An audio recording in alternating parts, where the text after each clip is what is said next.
1:14. Sometime later, God tested Abraham. He said to him, "Abraham, here I am," he replied.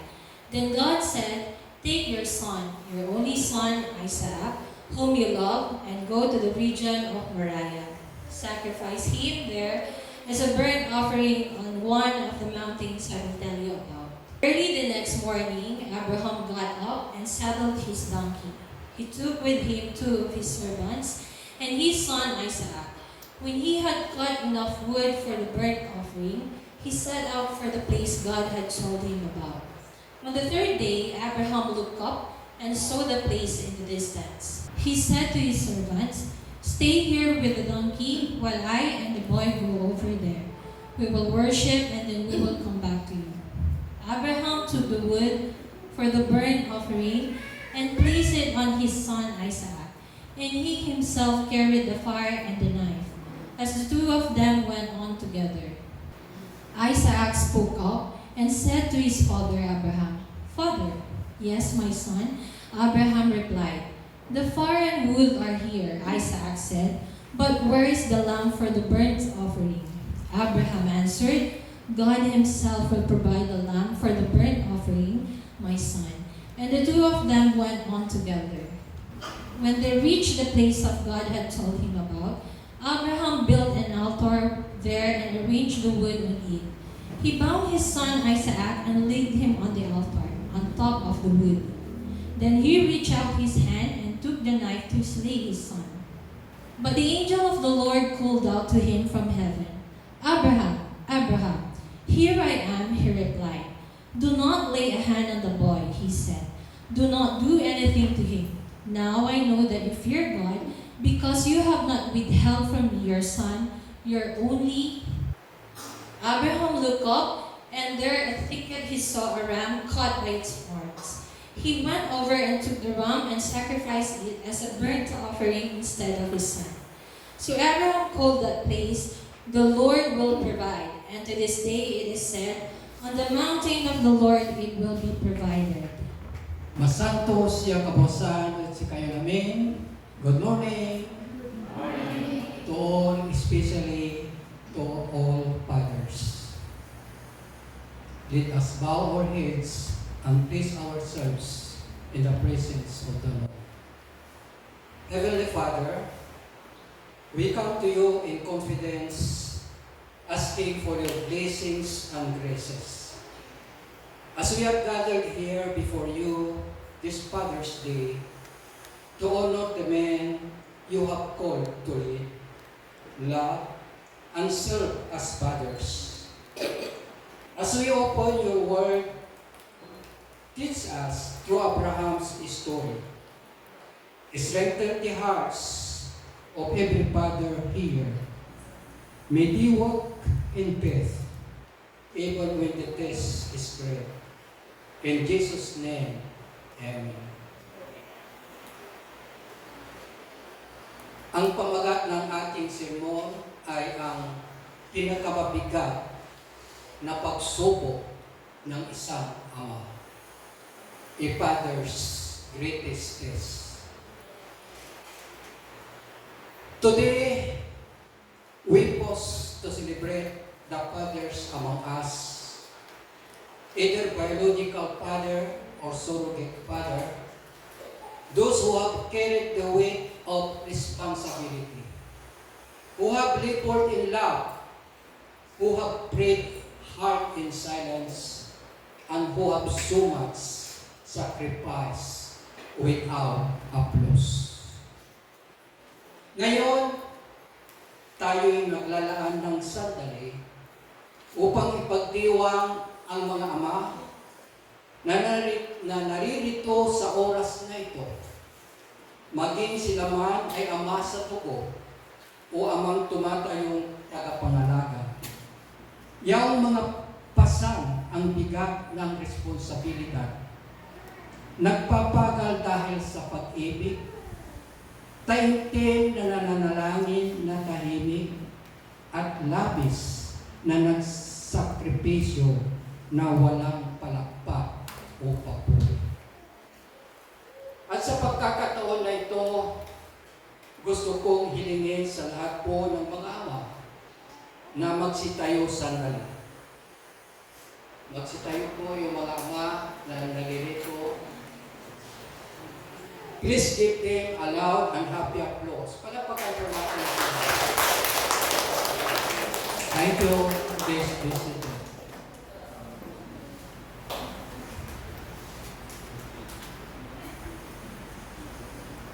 And on this Father's Day, I invite you to walk with me to Mount Moriah, where a father named Abraham faced his greatest test. It challenges Abraham's very essence, his love for his son, his hopes for the future, and his understanding of God's promises. At ngayong araw ng mga ama, inanyayahan ko kayong samahan ako patungong bundok ng Moriah, kung saan hinarap ng isang amang nangangalang Abraham ang kanyang pinakamalaking pagsubok. Sinubok nito ang kanyang pinakatauhan, ang kanyang pagmamahal sa anak, ang kanyang mga pag-asa para sa hinaharap, at ang kanyang pag-unawa sa mga pangako ng Diyos. Brothers and sisters in Christ, the first greatest test of Abraham is the test of trust. Mga kapatid kay Kristo, ang unang dakilang pagsubok ni Abraham ay ang pagsubok ng pagtitiwala. God comes to Abraham with a command that seems unthinkable. Take your son. And not only that, Abraham, take your only son, the only son you have with Sarah, the only son of promise. Take your son whom you have waited for 25 years before Sarah would have him. Take this son whom you have when you are 100 years old. This son whom I say, through him, through this offspring, shall all nations be blessed. Dumating ang Diyos kay Abraham na may utos na mahirap paniwalaan. Dalhin mo ang iyong anak, hindi lang basta anak, kundi tanging anak mo kay Sarah, ang kaisa-isang anak ng pangako, ang anak ito na hinintay mo ng 25 taon bago pa man isilang si Sarah. Ang anak na ito na isinilang sa iyo sa edad mong 100 taon. Ang anak na ito ang aking sinabi sa pamamagitan niya sa kanyang lahi pagpalain lahat ng bansa. Abraham trusts in God completely. He responds to God by saying, "Here I am." He's ready and willing as he responds to the call, even when it seems unexplainable or even contradictory. Abraham trusts God. He loves God. He believes in God's promises. But it is not just head or heart knowledge. It is active. Abraham's gathering the wood, the fire, the knife, and traveling for 3 days to Mount Moriah to sacrifice his beloved son. Shows fear of the Lord. It is active belief, trust, and love. Buong tiwala si Abraham sa Diyos. Tumugon siya sa tawag ng Diyos sa pamamagitan ng salitang, narito ako. Handa siya at bukas sa panawagan, kahit ito'y tila hindi maipaliwanag o salungat sa logika. Nagtitiwala si Abraham sa Diyos. Mahal niya ang Diyos. Naniniwala siya sa pangako ng Diyos. Pero hindi lang ito kaalaman sa isip o damdamin. Ito'y aktibong pananampalataya, ang pagtipon ni Abraham ng kahoy, apoy, at konsilyo, at ang 3 araw ng paglalakbay patungong bundok ng Moriah upang ialay ang kanyang pinakamamahal na anak, ay nagpapakita ng takot sa Diyos. Isa itong buhay na paniniwala, pagtitiwala, at pagmamahal. Moreover, Abraham doesn't simply accept this command as a burdensome task. Instead, he embraces it, demonstrating a profound trust in God. This is not blind faith. It is a faith that understands God's character. At higit pa rito, hindi tinanggap ni Abraham ang utos na ito bilang mabigat na pasanin. Bagkos buong puso niya itong niyakap bilang tanda ng malalim na pagtitiwala sa Diyos. Hindi ito bulag na pananampalataya, kundi pananampalatayang naunawaan ang likas ng Diyos. Abraham trusts not the promise itself, but the God who made the promise. And Abraham trusts that God will provide in the face of unimaginable difficulty. Hindi lang sa pangako nagtiwala si Abraham, kundi sa Diyos na nagbigay ng pangako. At naniniwala siya na ang Diyos ay maglalaan kahit sa gitna ng imposibleng sitwasyon. Fathers, sometimes your test will not be Mount Moriah. It will be cancer diagnosis, the diagnosis, the rebellious child, or the unanswered prayers. Can you still trust God when you don't understand Him? Mga ama na naririto, minsan ang iyong pagsubok ay hindi bundok ng Moriah, kundi ang pagtuklas ng kanser, pagkawalan ng trabaho, anak na suwayan, o panalangin tila hindi sinasagot. Kaya mo bang magtiwala sa Diyos? Kahit hindi mo siya maunawaan? I urge you, fellow fathers, to trust God even when you don't understand His plan. Follow His commands even when they are challenging, and give God your best by offering your lives as a sacrifice of love and obedience. Hinahamon ko kayong mga kapwa-ama, magtiwala tayo sa Diyos kahit hindi natin naunawaan ang Kanyang plano.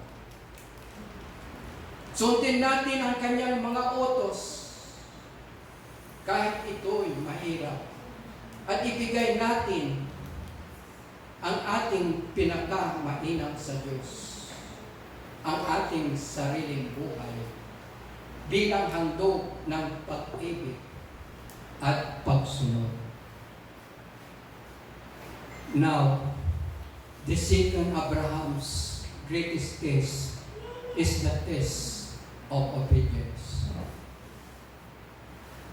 Abraham's act of obedience to God's command to sacrifice his son Isaac is a testament to the deep of faith and trust in God. Even when the command seems contradictory to Abraham's own understanding. Ngayon, ang ikalawang pinakadakilang pagsubok kay Abraham ay ang pagsubok ng pagsunod. Ang pagsunod ni Abraham sa utos ng Diyos na ialay ang kanyang anak na si Isaac ay isang patunay ng lalim ng kanyang pananampalataya at pagtitiwala sa Diyos kahit tila sa mga ito sa kanyang sarili pag-unawa. Instead, Abraham sets out to obey God without hesitation, without protest, and no bargaining. Having finally learned to trust God's goodness over his own misunderstanding. It took 3 days for them to get to Mount Moriah. This detail is hugely important. It underscores the result of Abraham's faith. This is not done impulsively. He has lots of time to consider God's command. Plenty of time to turn back. But he kept going forward in obedience to God. Imagine the existential crisis hanging inside Abraham. Sacrificing someone you love for someone you love more. Sa halip, agad na tumalimas si Abraham sa utos ng Diyos. Walang pag-atubili, walang pagtutol, at walang pagkikipagtawaran. Natutunan niyang higit na magtiwala sa kabutihan ng Diyos kaysa sarili niyang pagkaunawa. Inabot sila ng 3 araw bago marating ang bundok ng Moriah. Mahalagang detalye ito. Patunay na bunga ng pananampalataya ni Abraham. Hindi ito ginawa sa bukso ng damdamin. Marami siyang oras para pag-isipan ang utos ng Diyos. Maraming pagkakataon para umatras. Ngunit patuloy siyang naglakad patungo sa pagsunod sa Diyos. Isipin mo ang matinding pagkalito sa loob niya. Ialay ang minamahal para sa mas higit niya minamahal. Nevertheless, Abraham has faith that God could raise Isaac from the dead. The kind of faith could go through with this. He believes that God's promises will be fulfilled. So he goes forward in absence, in obedience to God. That is resurrection logic happening in Abraham's brain. Gayunpaman, nanalig si Abraham na kaya ng Diyos na buhayin si Isaac mula sa mga patay. Ganito kalalim ang kanyang pananampalataya. Kaya nagpatuloy siya sa pagsunod. Naniwala siyang tutuparin ng Diyos ang kanyang mga pangako. Kaya't hindi siya tumigil. May luhikang panguling pagkabuhay na gumagana sa isipan ni Abraham. Abraham's obedience is what proved his faith. His obedience gives him the confidence that he really is the recipient of God's covenant blessings. Abraham's work proved his faith. He passed God's test because he truly fears the Lord. So the Lord affirmed His promises to him because of his obedience. Ang pagsunod ni Abraham ang nagpapatunay ng kanyang pananampalataya. Dahil dito nagkaroon siya ng katiyakan na siya nga ay tatanggap ng tipan ng Diyos. Ang kanyang gawa ang siyang patunay ng kanyang paniniwala.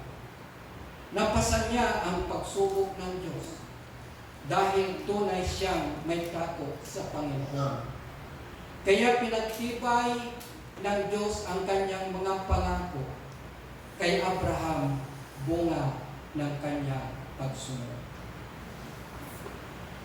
Abraham's obedience is a powerful reminder to us parents that the truest test of obedience lies not just in fulfilling a command, but in trusting God with everything. By embracing a life of obedience, we too can experience the blessings of God's faithfulness, love, and provision. Ang pagsunod ni Abraham ay makapangyarihang paalala sa ating mga magulang na ang tunay na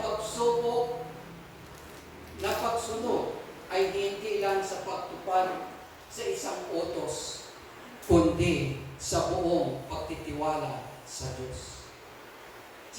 Sa pamumuhay ng may pagsunod, mararanasan din natin ang katapatan, pag-ibig, at pagtustos ng Diyos. And the third greatest test is the test of sacrifice.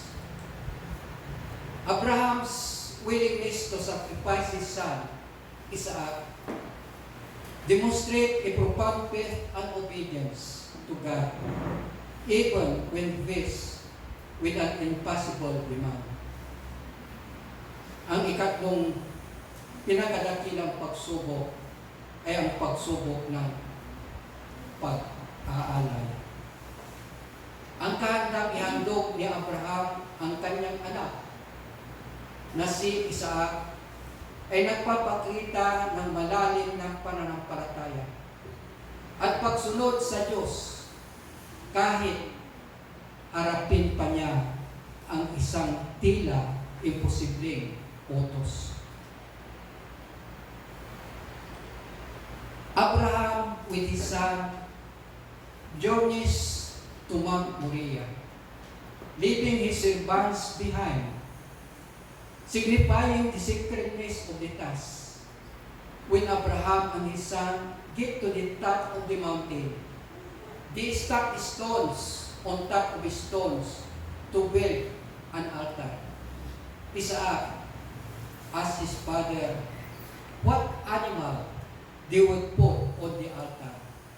Abraham tells him that God will provide a ram. But deep inside Abraham's heart, he knows that Isaac will be the one on the altar instead of an animal. Naglakbay si Abraham kasama ang kanyang anak patungong bundok ng Moriah. Iniwan ang kanilang mga katulong bilang tanda ng kabanalan ng kanilang gagawin. Pagdating nila sa tuktok ng bundok, nagsalansan sila ng mga bato upang gumawa ng dambana. Tinanong ni Isaac ang kanyang ama kung anong hayop ang kanilang ihahain. Sinabi ni Abraham na ang Diyos ang maglalaan ng tupang lalaki. Ngunit sa kaibuturan ng puso ni Abraham, alam niyang si Isaac ang magiging alay sa halip na hayop. The time comes for Abraham to raise his life, to slay his son. But the angel of the Lord calls him from heaven and says, Abraham, Abraham. So he said, Here I am. And the angel of the Lord said, Do not lay your hand on the lad, or do anything to him. For now I know that you fear God, since you have not withheld your son, your only son, from me. Dumating ang sandali na itaas na ni Abraham ang kanyang kutsilyo upang patayin ang kanyang anak. Ngunit tinawag siya ng anghel ng Panginoon mula sa langit at sinabi, Abraham, Abraham. At sinabi ni Abraham, narito po ako. At sinabi ng anghel ng Panginoon, huwag mong sasaktan ng bata o gagawan ng anuman, sapagkat ngayon alam kong may takot ka sa Diyos, sapagkat hindi mo ipinagkait ang iyong anak, ang kaysa isa mong anak sa akin. Abraham likely experiences a complex mix of emotions, including relief, gratitude, and a renewed sense of God's provision. When God provided a ram instead of Isaac, then Abraham looks up and glances around, and he sees a ram put in some vases. He and Isaac offered the ram as a sacrifice on the altar. Marahil naramdaman ni Abraham ang halo-halong emosyon, ginhawa, pasasalamat at muling pagtitiwala sa provision ng Diyos. Nang bigyan siya ng Diyos ng isang tupang lalaki sa halip na si Isaac. Tumingala si Abraham at paglingon niya ay nakita niya ang isang tupang lalaki na naipit sa mga palumpong. Kaya inalay ni Isaac ang tupang iyon sa dambana. That day, Abraham learns he loves God more than anything else. He always have faith in God. And Isaac continues to grow up and follow God. He has children, and then they have children, and they have children. Sa araw na iyon, natutunan ni Abraham na mas mahal niya ang Diyos kaysa sa anumang bagay. Mananatili ang kanyang pananampalataya sa Diyos magpakailanman. Patuloy namang lumaki si Isaac na sumunod sa Diyos. Nagkaroon siya ng mga anak, at ang mga anak niya ay nagkaanak rin, at nagkaanak pa ang kanilang mga anak. So Abraham calls that place, the Lord will provide. And on this day, it is said, on the mountain of the Lord, it will be provided. Kaya tinawag ni Abraham ang lugar na iyon na ang Panginoon ang maglalaan. At hanggang ngayon, sinabi pa rin, sa bundok ng Panginoon ay may paglalaan. My beloved brothers and sisters in Christ, is God calling you today to sacrifice a precious Isaac in your life as an offering to the Lord? I would like to repeat. Is God calling you today to sacrifice a precious Isaac in your life as an offering to the Lord? Maybe you are sacrificing your career to serve as a missionary. You are sacrificing your time to attend the Sunday school class. You are sacrificing your comfort to preach the word of God. Or you are sacrificing your ambition to serve God as a pastor for Jesus. Minamahal ng mga kapatid kay Kristo, tinatawag ka ba ng Diyos ngayon na isuko ang isang mahalagang Isaac sa iyong buhay bilang handog sa Panginoon? Maaring ang inyong ihandog ay iyong karera para makapaglingkod bilang misyonero. Maaring ang iyong ihandog ay iyong oras para lumahok sa klase ng Sunday School. Maaring ang iyong ihandog ay iyong kaginhawaan para mangaral ng salita ng Panginoon. O maaring ang iyong ihandog ay iyong ambisyon para makapaglingkod sa Diyos bilang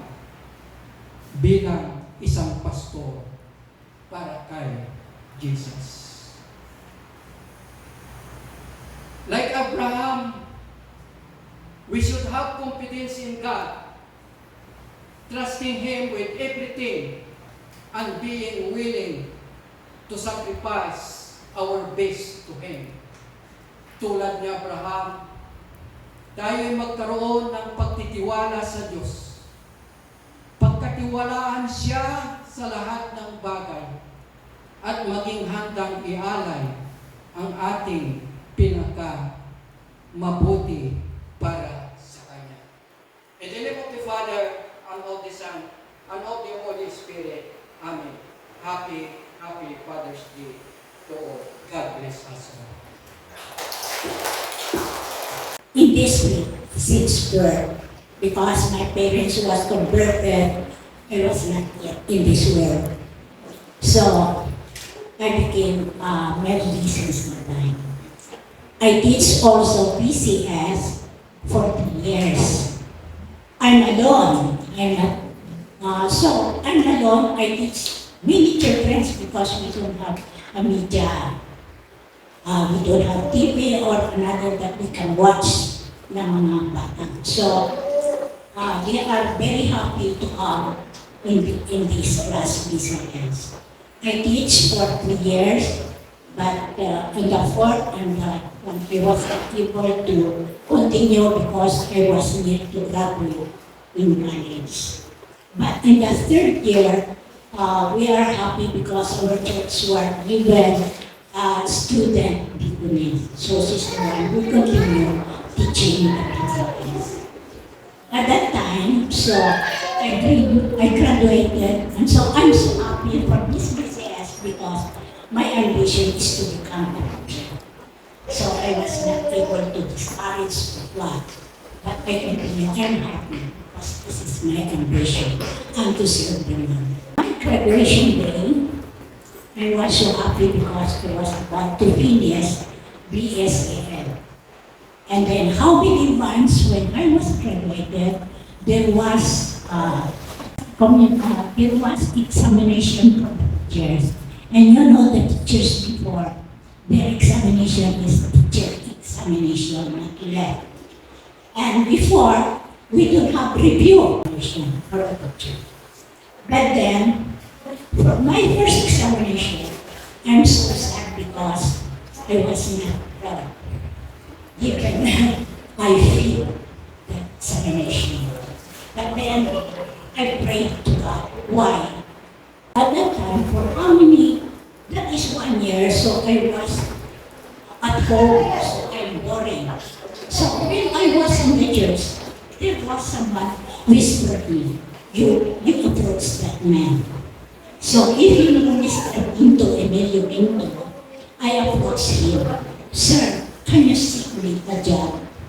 And he said, oh, you are very lucky because there is a vacant in the PPSTE, Philippine Public School Teacher Association. So if you want, you go with me on Monday and we will go to Manila. So I'm very much excited and overwhelmed because it's my desire to go in Manila. Diba? So I was there in Manila. I went there. I worked in the PPSTE for how many months? I did not finish 1 year. So when I was there, 1 year, you will be assigned in report section. The head of the department membership approached me. Do you know how to type? I said, no, ma'am, I don't know. You want to learn how to type? Of course, ma'am, yes, I said. So, and then you come early and practice. So I go there 7 o'clock and 8 o'clock is the beginning of our office. So for how many months I was about to learn. So I was so happy because, but I don't have school. So when I was, I don't know how many months now, my sister called me up to say, you passed the examination on the second. So with my excitement, so I went home. I didn't go to the office and resign for what. So I went home because it's my desire to teach in my hometown here in Taguban. But it's sad to say, when I reached here, I went to the division office to apply for teaching in our hometown. But it became by August. Kaya sabi ko, if I will wait for August, it's a long time for me to wait for that. So I went again to Mr. Pinto. So there is no vacancy here in the Taguban. I said, there are 2 ladies went with me, Norma and Alexandra. You want to go with me and you will be teaching in Pangasinan. So that is in Pangasinan, so we are asking. And vacancy is in the city. And I was so happy because why I came there in Manasaki? Because God's given me. If Mr. Babs had said me, I have not seen him before. But his parents went to my classroom and invited me for a lunch. So my companion said, oh yes, we will go. So we will go there. We go and said, relax. So we said to ourselves, oh, let's eat bread because nobody would not feed us. So we ate bread. And so at that time, when we finished about to have our lunch, so we pursued to our school to teach. And then after that, when we go home, my mother said, Anak, you have a letter. Bakit? I said, when I was there in Manila, I said, don't get married yet because I will go you up when I was there in America. So it was about to go there in America, so I will call you also don't get married yet. But then when I was at home, I opened the letter. It was the letter almost like that. So I cannot also, I said, no, can I visit your home? Oh, yes, you can visit us. That means you go home. His father, looking for my mother. The second time again, he is with his father. Kasama na naman ng kanyang ama. But in the third term, the fourth time, is gone. So then we prayed to get married. So when I was there, he was as a provincial census officer in census, and the real office, the director of the DepEd. So I said, transferred in the Copan. He said, yes, I could. So he gave a letter, and so I present the letter to the superintendent, and the superintendent was about to. I was about to assign here in Lassie Grande before, and then for how many months, and then I was transferred here in Lucao Elementary School. With God's help, when I was here, the principal said, is there anyone who knows how to type? Sinabi ko, sino ang marunong mag-type? Siyempre, tinas ko ang kamay ko kasi I know how to type, but I don't have school. So since that time, our principal, I go with him. So at that time, she said, I will assign you as my assistant principal. So I have been an assistant principal and a guidance counselor in Lucao Elementary School for how many years? 5 principal, I was not able to replace. I've been assistant principal. I was replaced as the assistant principal because I was promoted as a master teacher. So when I was assigned as a master teacher, you know how to work in a master teacher. She gave me academic subjects.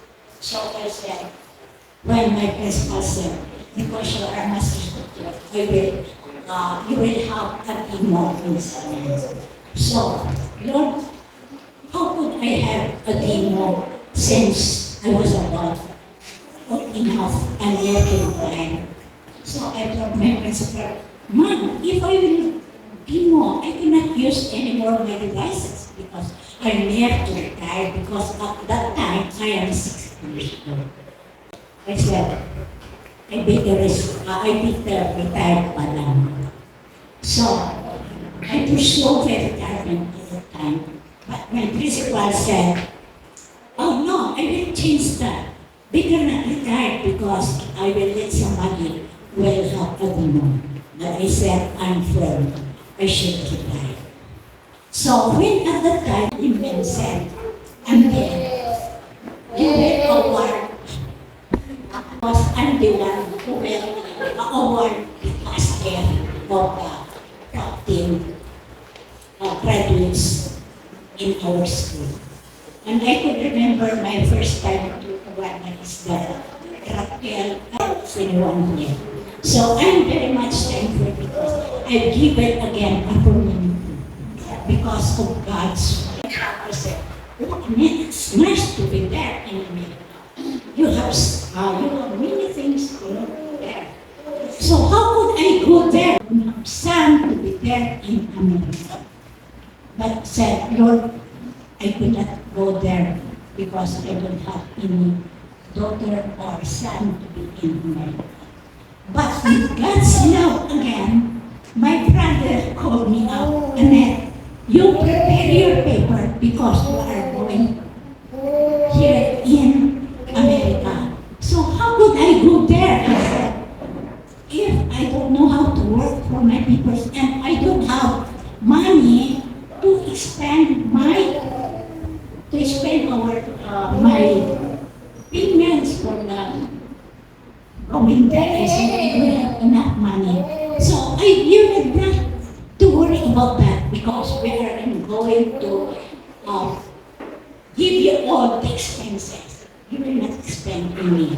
So I was happy and rejoiced and what should I do now? I said, so I don't know if I could go or there because I don't know anything about it. So when I'm walking, Lord, show me a person to whom He could help me. Tulungan mo ako, Lord, kung sino ang makakatulong sa akin. Baka makapunta naman ako sa Amerika, I said. But with God's help, one of the supervisors said, oh, Annette, where are you going? I said, I know, I'm going somewhere, madam. I said, Ma'am, have you gone already in America? I said, yes, I have gone. Why? Are you willing to go to America? Yes, madam, I come. Come, we are going to have our meeting there in the division office. All of the district, all of the division office with our superintendent were there. Madam, I said, Annette is willing go to America. Let us help her. So, Linda, do you know Linda? Who is in the mission office? Linda? Yes, it's there. He's the one who helped me. And I was happy because I was not, he prepared all my papers and I was happy because I'm not denied. So when I was called out for the interview in the University, yes. When I was called up for the interview, I said when I was saying, Lord, be with me. Dito ka sa inside. Be with my side, O Lord. So when I was called up to prepare to the interview, sabi ko, Lord, mauna ka na. Lord, be the first to go with me. So I am trembling because I cannot answer questions of the concern. But then it's the concern said, oh, hello. I said, good morning. How do you say? He's the one who is working for me. So, Lord, thank you. And I was very happy because why did you not go with your husband? He's managing all the business. Oh, what are you doing when you are in retire? Oh, I'm busy in church work. I said, so what are you doing in your church? We are having our studies, teaching children. I said, so when they said, oh, it's good. So wait for your pastor to return from England. So I said, maybe the Lord works for me. And so I was very much thankful for God's work in my life. So which I'm not continuing to do it, to have it, but God's has given me. So when I was about to go back in America, one of the supervisors said, say, Madam, Madam, is there anyone in Lasalle? Madam Prakam said, yes. Annette, are you not afraid going along? He said, and I said, no, ma'am, because that is with me. And so at that time, so when I was there, my son Jeffrey said, when you were there, ma'am, you converse with your sick man. So, nakikipag-usap ako sa aking mga kasama doon. So while I'm praying, because we have our stuff over in the Bible, Lord, show me a person that could help me. Habang ako'y nagdadasal, somebody who sat beside me. And I said, Anak, where are you going? I said, I'm going to Florida. How about you? I'm going to Virginia. I was okay pala in California. Can you help me? Because it's my first time. Yes, I could help you. You go with me. And so at that time, you go on that way. You put the number, you walk with them, and then you can set it there. So I was very thankful because the Lord guide me everything what I don't expect to what I am. Ang Lord, He works in my life, in my journey, to become a good members of this faith. Maraming ginawa ang Panginoon para sa akin. Hindi lang sa mga bagay-bagay, kundi there are many things God has given me. I hope everybody go to your Lord. Go to God's will give you everything. And thanks God. Thank you. God's will.